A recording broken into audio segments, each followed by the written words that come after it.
inflation down, and so forth.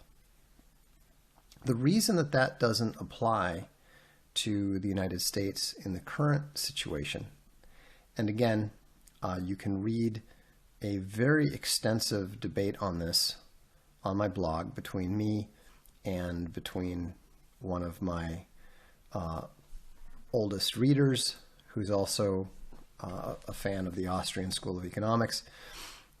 You know, we were debating whether inflation or deflation was more likely. And you know, he's subsequently conceded that particular debate because he was predicting hyperinflation within 2 years. I told him there's no way it was going to happen. And the reason I told him that there's no way it was going to happen, and that the real struggle and what the banks and the Federal Reserve and the IMF and all the various economic mortgage, buy a car, the money is created through the act of taking the loan. And it becomes a asset on the balance sheet. And so, and it's not printed, it's literally created ex nihilo, except for one very important part. You need to have someone taking on that debt.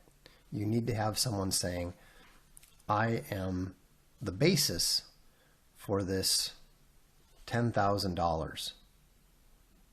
You know, the basis for the $10,000 is not the full faith and credit of the U.S. government. That is what backs the printed money and so forth. What actually backs most of the credit money is you, is me, is people who've taken out a student loan. Now, the government backs a fair amount of it as the lender of last resort, they call it, or really as the creditor of last resort is a better way to put it. But like with the student loans are owned by the government. So theoretically, the government would be responsible for it, but the government depends upon all the students paying back as much of it as they can. And so when you run out of people able to take on more debt, you cannot create more debt. This is the problem that economists call pushing on a string. They actually created that phrase in another context. But animatronic is a good question. Why can't they lend money to fake people and keep rolling it over forever? Because eventually people are unwilling. Well, actually, the real reason is they're not willing to lend money to fake people. They're not willing to do it. They need to have some backing somewhere, because if you think about it, it's all about faith and confidence in the end. People have to be willing to accept those debt instruments.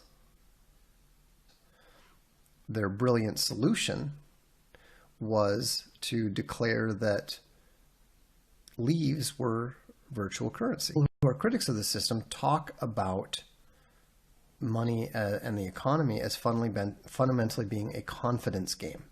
And they don't necessarily mean it in the con man sense, although it's kind of a double entendre. But that's what they're talking about. When they're talking about consumer confidence, why are they always talking about consumer confidence? It's the consumer confidence in the system. And so, hence the term pushing on a string. If you've got a string and you push on the string doesn't move the thing you want to push. The string just, collapses. And that's the problem that they've been in, more or less, since 2008. I mean, I've written extensively about this. I don't even talk about it much anymore or write about it much on the blog because, number one, it's all obvious. I mean, I've written about this and explained this many times on the blog, in my book, Return of the Great Depression.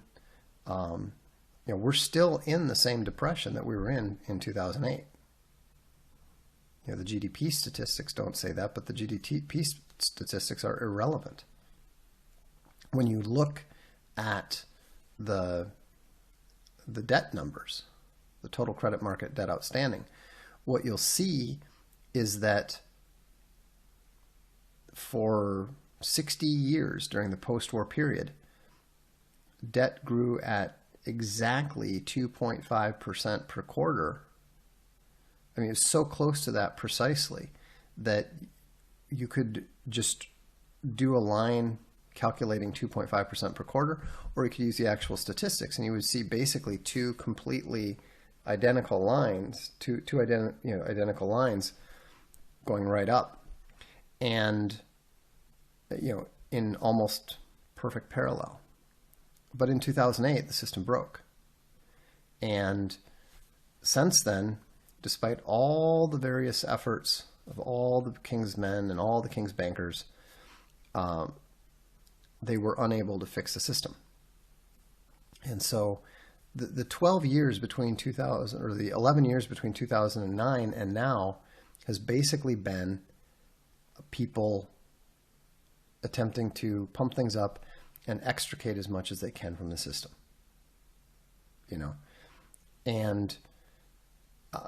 And so that's the situation that we were in.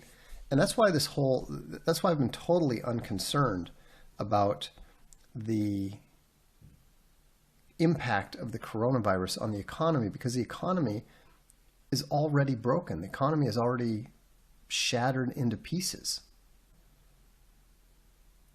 And so the event, whatever the event was to make that clear to all and sundry, was irrelevant. Doesn't matter whether, it doesn't matter whether it was war or plague or just a good old-fashioned economic collapse. This was always inevitable.